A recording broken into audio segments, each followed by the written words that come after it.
Hello everyone, welcome. As you probably know, there's a lot of really cool ways to get into the Icepick grip. To name a few, you've got the short stop, you've got the Z-Choker Icepick catch, and the Helix Aerial Icepick catch, but there's plenty others. Question I know some of you have asked before is, what's a flowy way to get out of this position? And so I'm gonna go over two really quick, because they're pretty simple. Here's what the two ways will look like. There's the one, and there's the other one. The first one, it looks like that.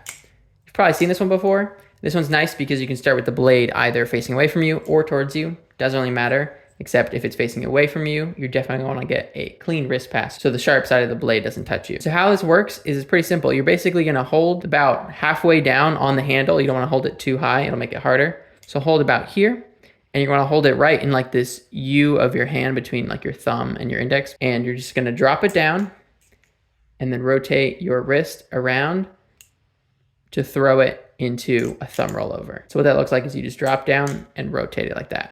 So now faster, it looks like this. And you can, there's plenty of flowy options that you can get into from there. There's really not a whole lot to explain for this one. I mean, if you know the behind the 8-ball, this should be pretty easy to you because right here, you basically are doing that exact same movement. And so just practice. If you're struggling with it, you can try to practice holding it here like this and then just throwing it over your thumb. Practice the thumb roller that way. And then once you have that down, you can practice dropping it down and doing the whole movement.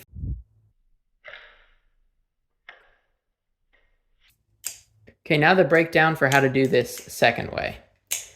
One thing you're gonna wanna note is you want the blade to be facing away from you because you're gonna be getting into a thumb chaplin. So you definitely cannot do it this way. This one is actually pretty similar to the other way, but I think it's even easier to think about it if you think about it like you're doing that type of close. So you may already know that close. If not, it's pretty simple. It's pretty similar to the first method, how you grip it and how you let it drop down, except right after you're gonna grab the whole handle and you're gonna let the blade and the bite handle kind of do this swinging arc around until you get to this position. And then you simply swing it back and move your thumb out of the way, which it looks like that. But for this method, basically you're gonna do all of that except when you get to that last moment where you would move your thumb out of the way. Instead, you're gonna keep it there or maybe even move it a little bit closer to the pivot and make sure these 4 fingers are out of the way so you can swing it around into a thumb chaplin, like that.